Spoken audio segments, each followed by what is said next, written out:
Pick a niche you can get behind, you can get passionate about it. Some of our associates, which we call associates, they're students, they'll say, like, I really love it because. So get behind something you can be passionate about. Number two, then find that person you and I just alluded to, the person that can show you the path that already did it. You're listening to the Just Start Real Estate Podcast. If you're serious about your real estate investing business and need real answers, you are in the right place. And now, your host, Mike Simmons. Hey guys, thank you for joining me here on Just Start Real Estate. I'm excited to have you. I'm kind of chuckling, but I had a little bit of an audio issue that almost just happened, but I avoided it because I'm a pro. Anyways, hope you guys are doing well. Hopefully you are ready for a good show because I've got one for you. If you're new to the show, grab something that's nailed down and let's get ready. This is going to be a crazy ride. If you've been here before, you're already hanging on to something nailed down and you know we're going to bring it. So thank you for coming back. I appreciate it. Guys, in all seriousness, I've got a really, really good interview for you today. We're going to talk creative financing, which I think is an important thing to talk about because a lot of people just don't understand it, frankly. And I've got someone on the show who is a pro at that. He is a 3-time best-selling author. The 2017's Real Estate on Your Terms, and this year's The New Rules of Real Estate Investing are among his fantastic books. He is, and you'll hear this in the interview, he is buying 2 to 5 properties per month and sometimes up to 10, and he's doing it all on terms, right? So he's not getting mortgages, he's not flipping them, he's not hiring contractors. He's doing it all on terms, which is really, really cool. And he was definitely a fun guy. He's got his own podcast too, by the way, the Smart Real Estate Coach podcast. You can check that out on iTunes. He's been in the business for approximately 30 years. I shouldn't say over, for almost 30 years he's been in the business. He knows what he's talking about. And here's another good thing about him. We didn't get into this so much in the interview, but I want you to know because I think it's important. This is the kind of thing I love about the folks that I interview. He and his family believe strongly in giving back to the community. They currently support the Franciscan Children's Hospital in Brighton, Massachusetts, Three Angels Foundation in Newport, Rhode Island, and the Wounded Warrior Project by giving back a percentage of all the profit on his deals to those causes. So that's really, really cool. His name is Chris Prefontaine. He was a fun interview and he knows a lot. He was very informative, gave a lot of really good gold nuggets during the interview. So get ready for this one. It's going to be great. Without any further ado, I give you Chris. All right, Chris, thank you for being on the show, man. Thank you for doing this. I really appreciate it. I appreciate your time, and I'm looking forward. I think this is going to be a good conversation. Yeah, let's dive in. Awesome. All right, well, listen, for people who don't know who you are, people who are under a rock and never heard of you, let's tell them a little bit about you. And I'd like to, it's always interesting, I think, to back up before real estate, if there was something before real estate, unless you got into this right out of high school. But tell us what you were up to prior to real estate and what got you into real estate. What made you want to go down this road? All right, so you're starting out with having me date myself. I'll do it. There you go. Yeah, so I started in real estate in 91. So to predate that, I grew up in a family company. It actually had nothing to do with real estate. On the surface, it was a welding supply company. But my dad would build buildings, and then he would lease those buildings back from the company would lease them back from him. And I remember being young going, I don't get it. Like, you're the same person. How does that work? So that's where my wheels started turning. I literally remember those conversations. I wasn't piecing it together. I got a little taste for that. And then he would go out and do a lot of land. Like, he'd find empty land, vacant land, he'd engineer it and flip it. And again, that was all new to me. So that was my kind of intro into it. In 91, when he sold the company on his own, I was too young to participate in that. I went off and started in real estate, basically full time. So that's interesting. So your dad was that's a very cool model, by the way. He's buying these buildings and then they're leasing them back from him. Very, very smart. And so when you became an adult, did you immediately gravitate toward real estate? Was that your first inclination, or did you kind of do the college route, go into a different industry? Like, how did that work? I was in college. I was working for him full time. He had one of his key guys pass away when I was a sophomore in college. I took on a full-time job as a purchasing agent, actually. My wife was a hairdresser. She put me through college as I was doing my studies. So we were married for a good 2 years, making our way through, no money. I was reading real estate then. To go way back, nothing to do with politics at that time, I read Trump's first book way back then. And so that's what got me interested in it. I just always had the itch. I just never knew how to get in, right? Early 90s when I started to make my foray into the market by way of building homes. It's funny you mentioned Trump's book. It's very polarizing nowadays, but back then I read his first book too, The Art of the Deal. I thought it was a really good book. It inspired me too and kind of made me, think a little bit bigger than I was thinking maybe before that. So it's very, very interesting. What was your first foray into real estate? What was the first thing you did, first transaction? Do you remember that? Yeah, I do. So the first deal was a split level home on a golf course. The gentleman was selling it, and the reason my partner and I bought it, and we bought it conventionally, not like I do now, but just regular, whatever we had put down, 5% or whatever, signed personally. Okay. It had a lot next to it though, so we subdivided it, learning that from my earlier years. Then built a duplex on that, and then sold off the duplex as condos, 2 separate condos, and then ended up with the house for next to nothing on the house left, and we rented it for a while. Nice, very smart. So I assume when you did that, you were like, oh, okay, this is kind of cool. I like this. So what was next for you at that point? Did you just dive in head first? Did you start just doing your thing, or was it like a slow burn? A lot of people I know do something similar, not quite that, but they might house hack or something and they go, oh, that's kind of cool. But then it takes them several years to really get back to it full time. How long did it take you to actually dive in full time? Well, I was still working then for him. So I would say within the year I made the transition, but I made the transition. Here's the punchline, because the company that bought him out fired me. So they kept me like 4 weeks. I remember it. And I'm like, Dad, they fired me. I was like 20 something years old with 2 kids, So it's, oh my gosh. So that was fun. No, my next thing was, do you remember, I'm going to date myself again, but remember Earl Nightingale? He's passed away now. Yeah. I do. I had an old cassette tape in my Honda. And the story was, he told it. It was a guy in the Depression that went around putting signs, homemade signs on people's land, and the landowner would let him sell them. And then that's how he'd get paid, this guy. I literally went back, and this is when we had, voice machines in the house. And I set up a one phone line and a voice machine. And then I'd go to landowners who were selling their land and say, I'll give you full price, but I'm going to pre-market a home here with a builder friend. When that's all done and built, you'll get full price. And that's how I started building homes. We did about 100 of them over the next 3 years using that method with no cash down. Wow. Very, very cool, actually. Yeah, that's a while ago. And I'm just curious, when this is sort of a side note, but I got to ask, when you called your dad and said, hey, Dad, they fired me, what did he say? I think he said they what? They gave me a small severance. Like it was like a month, and they paid off my car that I had, So, okay. But at 20 something years old with 2 kids, that didn't cut it. My kids were like 1 and 3, That was tough. Wow. That is absolutely crazy.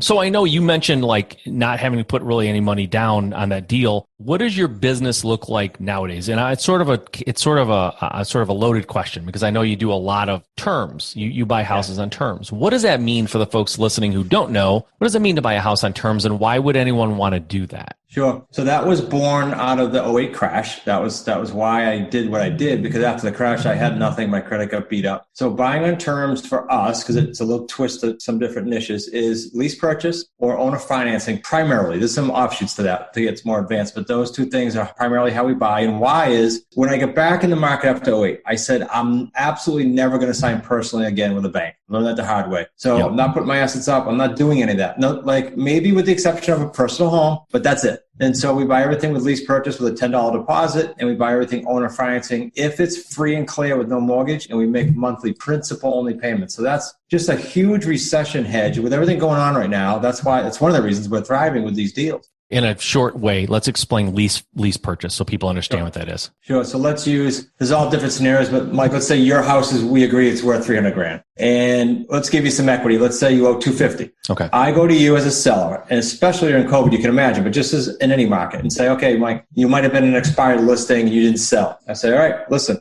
you're trying to protect this $50,000 in equity if you got full price. You didn't. So here's what I'll do. I'll start paying the underlying debt on your behalf when I put my buyer in your home, which we can talk about later. And only then, so I'm not coming out of pocket. Then at the end of the term, let's say 36 months, I'm going to pay you your $50,000, so you're protected, and I'm going to pay off the underlying loan, which is no longer $250,000, it's something less. So I benefit there. That's the structure of the seller. But these deals, I don't care how I buy them, I exit them all, creating 3 paydays. And that's just something I learned too over the years. Like, you build a house, you get paid. Okay, it's a lot of work. You got to do it again. Yep. So the 3 payday system works awesome. That's awesome. And then owner finance, what is that in a nutshell for people? Yeah, so owner financing, look, I'll go back to your house, it's $300,000 again, but you're debt free. Because these deals aren't just for people stressed out. So you're debt free and you want all the money, and for whatever reason, either for tax reasons that you can wait, or the market didn't give you your $300,000. I say to you, Mike, I'll give you your $300,000 if you'll take monthly principal payments over time. And for those deals, it'll be like 48 months and longer. My building I just did, I have my offices in 20 years, but we're making monthly principal payments on these deals. So you can imagine over 4 to 10 years, you're just hammering down the principal, complete opposite of a normal mortgage. Yeah, totally. And on those types of deals, am I to assume that you're saying by making principal only payments, you've stressed that a few times, that there's no interest? It's all principal, right? Yep. So they owe $300, you chop a $300,000 payment into whatever, however many months or years, and that's all you're paying. And there is no interest, right? Which is, it sounds like maybe a small thing, but it's huge, especially over time. That's insane, right? Because if you have to go get a mortgage, or even a low mortgage, you're going to be paying,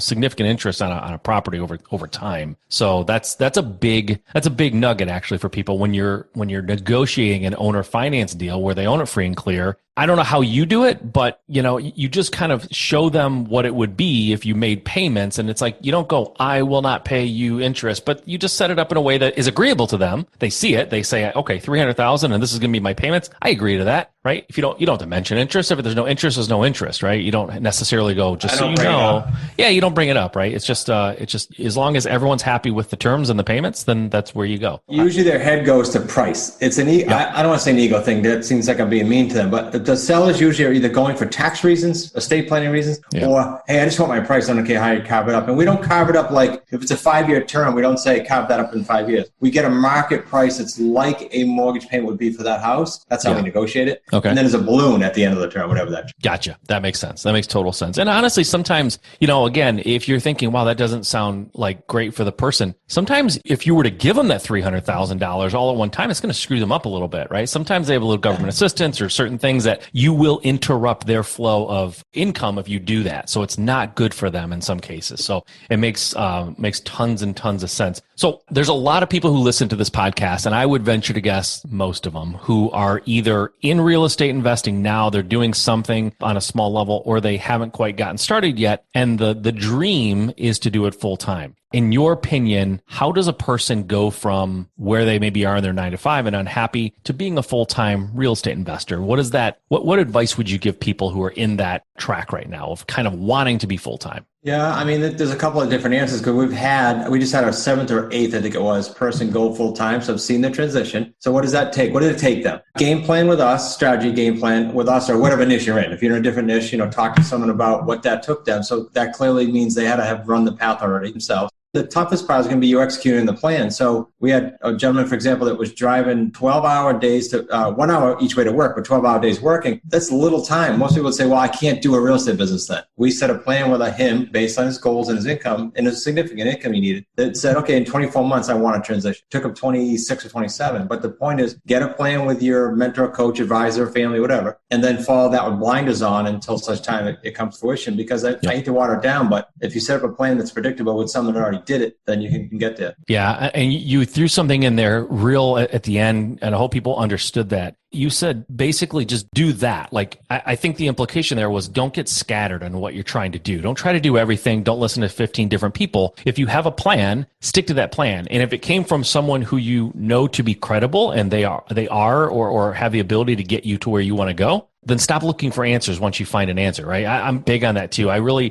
think if someone comes to me and wants to know, what do I do here? If I tell them and then they go ask 10 other people and they don't do any of it or they do something else, like I'm going to be less likely to help them the next time they come to me because they're not really paying attention. They're just, a lot of people get in that asking mode where they just want more information, but they're afraid to pull the trigger. So I think that's huge. What strategies, and I know one of the things you talk about is strategies and prioritizing. What do you think people, when they're new, what strategies should they prioritize? Tell me if this answers it. Here's a formula I tell everyone because I'm not so naive to think what we do is what everybody should do. I'm not. My podcast has like every different niche. I tell people be open. Okay. Yep. So first is pick a niche you can get behind, you can get passionate about it. Some of our associates, which we call associates, they're students. They'll say like, I really love it because. So get behind something you can be passionate about. Number 2, then find that person you and I just alluded to, the person that can show you the path that already did it. Especially during all this chaos, please don't go to someone that just started or is in theory marketing well and they don't know how to teach it because you're going to go down the wrong road. And then third is put the blinders on for 36 months because in real estate, it's what you said. They'll go, oh, this looks cool. Oh, this looks cool over here. You'll never get out of that. So 36 months with blinders on, and you'll have a great experience. By the way, if you're building a restaurant, that would work, right? It doesn't matter what business. Laser focus is absolutely huge. You're absolutely right. So let's talk about your business a little bit. What does your business look like today, your real estate investing company? Sure. So it's myself, my son-in-law, Zach, and my son, Nick. So it started with me, then I just built a team around me, and then a great staff, not just them. And we do anywhere between 2 and 5 homes a month now. It's been as high as 10, but then we also take that same exact knowledge. We do that in New England. We take that same exact skill set knowledge, protocols, systems, checklists, and we teach students around the country to do the exact same thing. So we just take our same roles and translate that to the students. For example, my son, Nick, is great with buyers, putting buyers in our home that need time to qualify. He's the expert at that. So then he teaches that in the field as well. Does your company do any wholesaling, flipping, anything like that? Or is it all pretty much like this lease purchase sort of a model or owner finance model? Yeah, it's all lease purchase, owner financing, and subject to. Now, if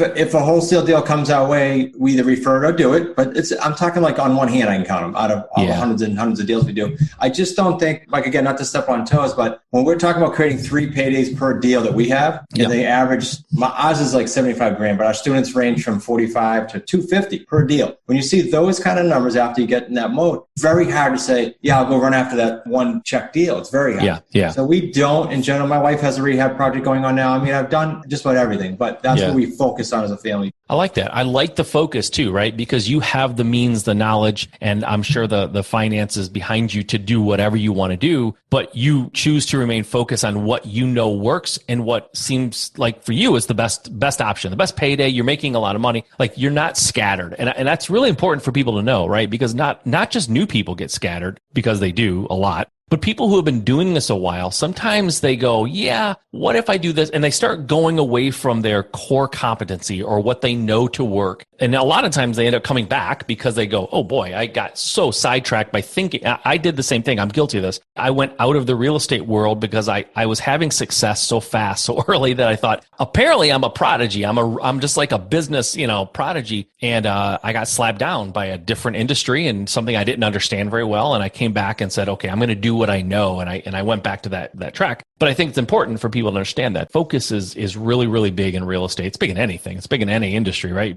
Focus on what you're great on. So the '08 crisis, you were around for that. You've dated yourself already. I know that you didn't start this in the last 5 years. What did the '08 crisis look like for you and your business? And how did it affect you or not affect you? No, it affected me a big way. It crushed me. So we had 22 or 23 properties that we were all conventionally bought with investors, which means the underlying first mortgage was signed on personally. So when properties in this area in New England got cut by a third, I had one project that went down by 2/3, condominium conversion project. Wow. That hurts. Like, you're not selling those, and the bank's knocking on your door because you were stupid enough to sign personally, and that was me. So we said, okay, if we're going to get back into real estate, what are going to be the rules here? No signing personally, no taking out bank loans, no soliciting investors. We just did all the things we did wrong. We said, don't do it again. That's pretty simple, right? My father used to say, if that hurts, don't do it again. Like, it's very simple.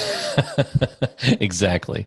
So let's talk about your business a little bit more granularly. What is it that, well, first of all, you said you're finding 2 to 5 deals, sometimes 10, some instances per month. How are you finding your deals? Because that's a struggle a lot of people have right now. Well, and they have it all the time. It's an age-old struggle. But how are you finding deals in today's world? Expired listings and for sale by owners and for rent by owners remain the 3 biggest. If we want to niche down, which I love doing, we go out to our software and look for free and clear home. Within that, I said our numbers. I mean, we do 25 to 30 deals per month around the country. So there's plenty of deals. There's a plethora of deals. And that number increased during COVID, not decreased. Because think about it, the banks are not intentionally, I guess, but they're crushing buyers, which is slowing down sellers. And so they're coming out of the woodwork saying, help me. Like, this is non-conventional. Show me how it works. And so I just see an enormous opportunity there. Thanks for sharing, by the way, the way you're finding deals right now, because in some cases, people are spending a lot of money on marketing. And what you're telling me and what you're finding is you don't have to necessarily. The deals are out there and they're aplenty. And that's an argument I hear a lot, that I can't find deals. Those people always scare me anyways, because I feel like they're not hard workers if that's the default that they're going to go to, because there's always deals out there. So you find these deals, I assume you're calling them on the phone, or are you sending a mail in your case? How are you reaching out to these homeowners that are either expired or for sale by owner? Sure. We either ourselves, we have virtual assistants now, and we either tell the students either do that or start yourself with the phone like I did when I started. But sure. Virtual assistants will call them. They'll produce in a 5-hour time span 7 or 10 property owner sheets of which said, yeah, I'm open to hearing more about this terms thing. And then we call those. So we're really dealing with the people that have kind of raised their hand or half raised their hand and said, I want to talk. Okay, that makes sense. Now, the virtual assistants, just out of curiosity, because I know, again, this is something people ask me too when I start ever going down that road of virtual assistants. Where are you finding your virtual assistants? Is it like Upwork or some, I'm assuming it's not Fiverr? No, that's Fiverr, but maybe it's Fiverr. Where do you find good virtual assistants for this? Yeah, it was a nightmare in 2013. So what we did is we finally found one through one service back in 2013. He's still with us, and then we built a team around him because we keep trying to outsource, we keep trying to go overseas, and frankly, it doesn't work. It's a lot of heavy lifting for nothing. So what we do now, painfully, is my son-in-law Zach trains a team every Monday, and then our students get to go ahead and access them. So they're not training them; they're just plug and play, and they know terms deals. I had two students come to me and go, I had this person there. They used to call for wholesales. They know real estate. Okay, great. They get in the trenches with our deals. They have no clue what to do because they're used to lowballing, and we're paying top market value in a lot of cases. It's just a different deal, different animal. So is the VA that you had, the one from 2013, is he U.S. based or is he overseas? Yeah. Okay, U.S. based. Most of them are U.S. Yeah, I've struggled too, and I know I've interviewed people. I've talked to people who use overseas investor or VAs, and they swear it could be done. It's great. It's easy. I've never had luck with it either. Honestly, I've had only good luck with U.S. based VAs or people local to me. So that's good. That's good to know that's how you're doing it too, and that's what's making it work for you. So when you talk to these folks, like what are some of the more common objections that you hear from someone who you're approaching them to do terms deal, lease purchase, or some of these creative financing type deals? What's the big objections that you usually, and they're not big for you now maybe, but what are the common ones that people hear all the time that they have to overcome? Common one would be right off the bat, which ends the conversation, would be, I need whatever equity I have in this to go buy my next house for my family. Right? Okay. If that's the individual, the seller, like if you needed that 50 grand, the example we gave of you and I talking, I'd say, Mike, sorry, I'm not your buyer, but I would follow that up with, look, forget COVID for a second. I'd follow that up with, look, 99% of the people I talk to want full price. Everybody does. Full price cash, let's be done. Yeah. The reality is, before COVID, 62 to 82% of the buyer pool out there, like in the country, were not able to walk in a bank that day and be qualified. They needed credit enhancement or time to seize it. They needed something. That's who we deal with. I used to say that with ease. And now with COVID, I don't know what the number is, honestly, but it's higher than that, which is crazy, which means there's a lot of people that need your help, our help. And you've been in this since the 90s. What do you think, speaking of COVID, since you brought it up, it's something I want to ask you about anyway. What do you see happening in your business, in our industry over the next 12 to 18 months? Do you see more of an opportunity, less of an opportunity, no different? How is it going to affect you and your business, do you think? Yeah, much more opportunity. Literally from April till now, we've had a steady increase, 3 times an increase because of what I said earlier. Banks are just making it real difficult. Example of higher end homes, Mike, think about it. Any market where the jumbo limit starts on loans and up are very difficult to sell. So we had a 1.3 million in Colorado with a student. The buyer that came to us when we got it on terms said, I went to buy that house. I have 760 credit. I had 10% down. The bank stopped the closing the week off and said, no. Your credit's good, but you need 2 years reserve and you need 760 credit, 2 years reserve, 20% down. Well, that just flushed out a bunch of really good buyers that now just need time to save more, and we gladly take them because those are huge paydays. So I think there's huge opportunity to go back to your question. And my son-in-law just sitting the other night at dinner said, you know what, Chris, he said, I think this was the best thing that ever happened to me. That's what he said. Because in every way, we're working at home, we're more efficient, we're getting more deals. Sellers know it's virtual. Like the whole thing works better for us. I agree. We've gone virtual in our company, and we've not missed a beat. It's actually, I feel more productive myself when I'm at home. Yeah. The drive time to the office and all that, you can eliminate all that. And I think sometimes it just, at home, I get more done. I find that I'm more productive as well. So I agree with you. And again, some people, I talked to someone earlier today, and I think this is a little off subject, but I really think that something like this pandemic, what's happening to us, some people hit adversity and they kind of hit the fire, so to speak, and it either consumes them and they burn up, or it fuels them to figure out a better, more efficient way. And I've seen companies, the same company in the same industry side by side, one pivots what they're doing and they become even better and stronger, and the other one goes out of business. But why? And I think it has a lot to do with perspective and how people react to adversity. And, what's happening to us in our world now, there's opportunity there. And it's not in a predator way, but there's just opportunity. There's going to be things that are going to happen that are going to allow us as real estate investors to excel and to really have be profitable and all that. So I like that. I like that you're realizing that, and you're kind of understanding that the numbers are going to get better for you, frankly. Because I talk to so many people that are so worried that, well, I'm going to go out of business, or maybe real estate isn't a good time for me right now. It's like, no, it actually is a really good time, and we're kind of approaching a really good time. Because if you got started back in 08, which I did, I didn't get sort of crushed because I had nothing going on before 08. I started in 08. It was a great time to start real estate. And honestly, I didn't take advantage of it like I could have because I didn't know anything about it. I sort of was bumbling around for a few years. But we're about to hit a period where if you kind of are ready for it and you understand what's happening, you could do really, really well. So anyways, I think that that's important for people to understand. So you talk to folks, that's the big objection, right? And it stops the conversation. They need all their equity. Any other big objections that you see out there that you tell your students about, and people that ask you that it kind of, what are they going to hear the first time they try to negotiate terms with somebody? I assume they're going to ask questions like, what if you don't pay me? Or like, what happens? What do you say to someone who says, what if you just stop paying me? What if I give you my house, or, sell you my house and you don't pay me? Yeah, so this is going to be a confidence answer. This is a great question. So I tell the students, if you're getting asked that, I tell the students, and you're coming across as not confident. So that's a script issue, because my answer is real simple. I say to them, I put it back on them, the onus, and I say, look, have you done your due diligence? We do 25 or 30 a month. We have a national site. We have the foremost experts in the country. Now, it's not what I said. It's how I said it with confidence. So I said, and then I end it with, if it's going to keep you up at night and this is not going to be a transaction you're comfortable with, then don't do it. I just take it away, because I know our options are phenomenal unless you need your money out tomorrow. I really do. I believe that from the core. So that's how I answer. The other one would be, Mike, you said another common one earlier. They'll say, even to the most confident, they'll say to me every day, what if in the lease arrangement, not the other arrangement, if in the lease arrangement, what if your buyer who you put in the house before they get financing trashes my house? They all ask that because they're thinking rental in their brain. And I answer them, it's not a rental. Like, a renter and a buyer are two different people. Our people are buyers that need time. A renter is someone that has a hope to maybe someday, if they can, and everything's perfect, buy. Yep. So there's a big difference. But my answer is, it's our responsibility. It's not yours. I take full responsibility for the home. I take it. That's a good answer. And yeah, totally. I agree with you. The takeaway is huge. And people, in my world where we go in to talk to homeowners, we're trying to get a purchase agreement. We do it a little different, but the takeaway is huge. People are always afraid to do the takeaway because they want that deal so bad. But believe me, they've tried other things before they talk to you in a lot of cases. They know what their options are. So in our case, a lot of times we'll tell homeowners, like if they go, well, I really want more for my house, because we do wholesaling and flipping. I want more for my house. I go, well, you should list it through a realtor. If you thought about listing through a realtor, well, of course they've thought about listing through a realtor. They know they can't do that because deferred maintenance or whatever the case is, right?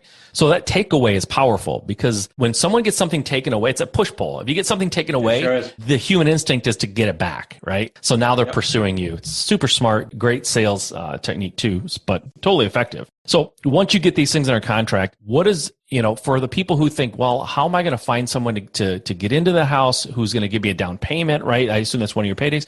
What do you tell people about that? How hard is it to find prospective homeowners or people who you're going to put into the house that are going to eventually cash you out? What do you tell people about trying to find those folks? What if you get stuck with a house? Okay, so two things on that. First of all, it's the easiest piece of the equation.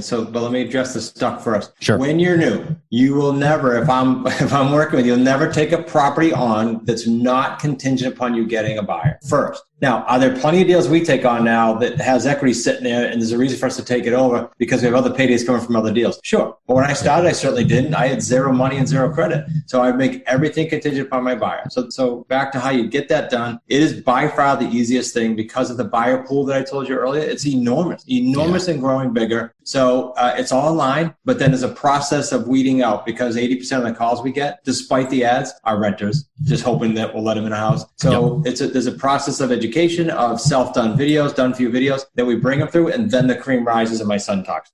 Okay, that makes sense. Now, let me ask you another question. This is just more from my head, because this is where my head would go. Knowing what we know about what happened in 08, how concerned and how maybe do you insulate yourself from one of two things happening in your portfolio, which sounds large? Either the buyer being unable to get financed at the end of the term, or not deciding they don't want to do it anymore for whatever reason, and or the economy just going the other way, and now that house could never appraise on its best day.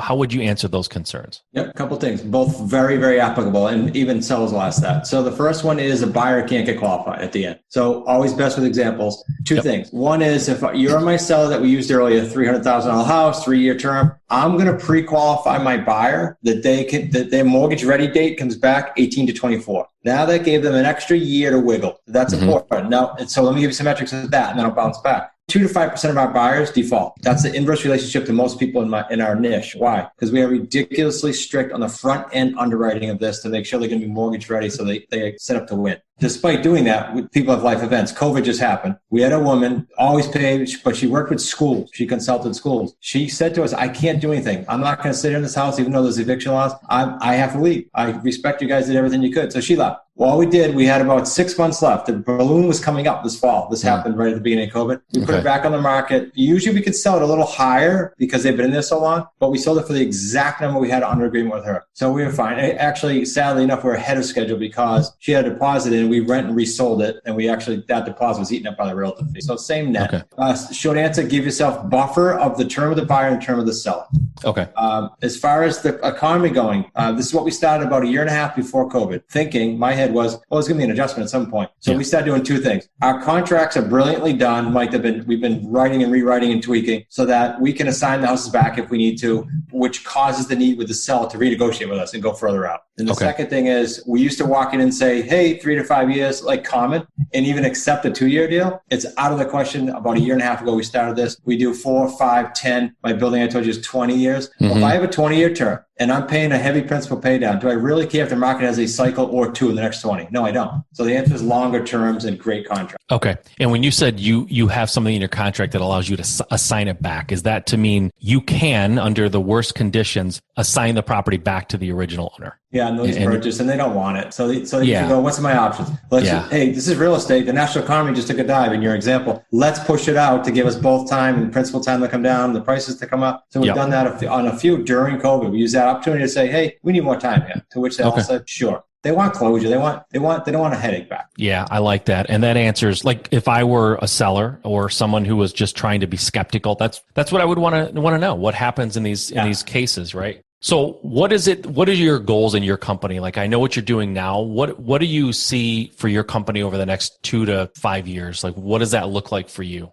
2 different fronts. On the personal buying and selling, we just added a new seller specialist. So we're ramping up with the economy doing what it's doing. I just don't see it wrapping up, this COVID stuff. Everybody has a different opinion, but I don't see it wrapping up quickly. So we're adding a seller specialist to do more deals. And then on the other front, we have a very simple mission as a company. We're looking to do by 2022, 1,500 transactions with our students. And we're 2 years into that 5-year mission. So that's very focused. Awesome. I love it, man. I love what you're up to. I think it's a very smart model. I tell you what, I have interviewed hundreds of people on my podcast, and very few of them are doing what you're doing or anything close to it. Most people are doing rentals, wholesaling, flipping, and some land deals, right? Some stuff like that. And I think what I love about what you're doing is, in all the years I've been doing this and all the people that I've personally coached myself and had in our mastermind and things like that, it seems like owner finance or creative finance, I shouldn't say owner finance, creative finance deals are the most black box, scary because they don't understand them, right? So people are afraid of what they don't understand. And it's usually where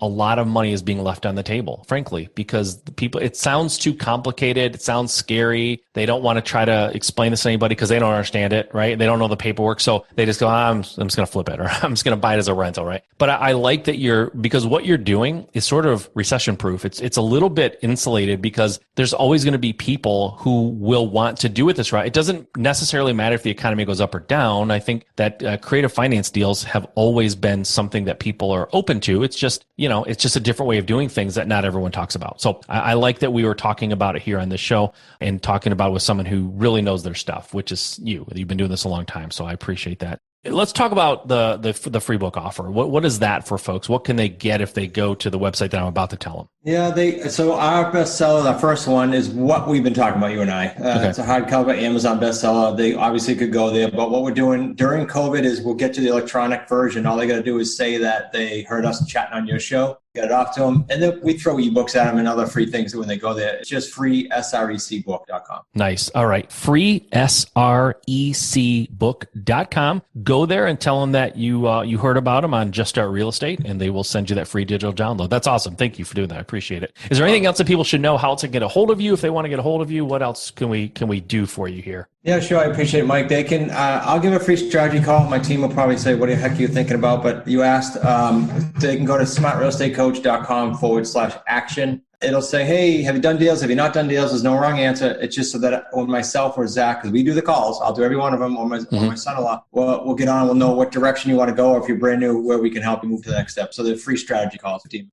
Okay. Awesome. I appreciate that, man. Thanks for offering that as well. Well, listen, man, I'm not going to keep you. This has been really great. It's been eye-opening for me too, because you answered some questions that I frankly had about how you do business. And I think that coming up where we are, I think the demand is going to be very high for this type of a transaction. So thanks for doing that. If they want to get a hold of you, for sure, go to freesrecbook.com. Get that free digital download. Chris, thank you for doing this. Thanks for being on the show. I really appreciate it, and look forward to more success in the future and maybe talking to you down the road and just seeing how things are going then. I love conversations with smart investors. So thanks again for doing this. I appreciate it. Thanks for bringing it out to the public. Of course. All right, man. We'll talk to you soon.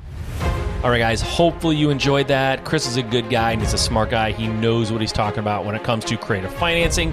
And I get a lot of questions about creative financing. So these are definitely the kind of deals that people should know how to do. It should be in your tool belt. I say it all the time, right? Like in sales or when you're trying to do this business, you need more than one strategy. If everything is just a nail and you're a hammer, you're gonna leave money on the table. So knowing how to do creative financing deals is actually very important. So that's something that you guys should definitely learn. Chris is a good guy. He knows what he's talking about.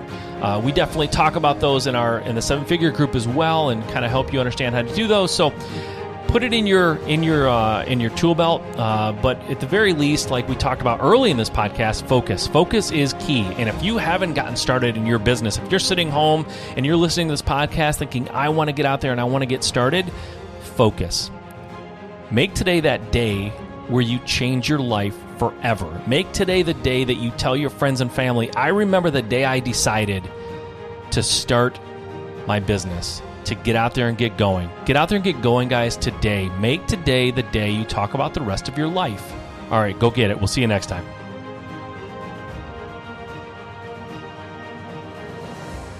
Okay, you're still there. You're still listening. That's awesome. And I really appreciate that. Now, hopefully it wasn't an accident. Hopefully you didn't leave the room and I'm just talking to an empty room right now. But assuming you're still there, I want to do something really, really cool for you. For a limited time, I want to give you a free digital download of my book, the entire book, Level Jumping. If you're a listener to the show, you know it just came out, and it really details how I took my business from being like one where I was just doing a few deals a month, maybe 1 or 2 deals a month, to doing over 10 and sometimes 15 deals a month and over 100 a year. And I went from doing very little profit to over $1 million in profit.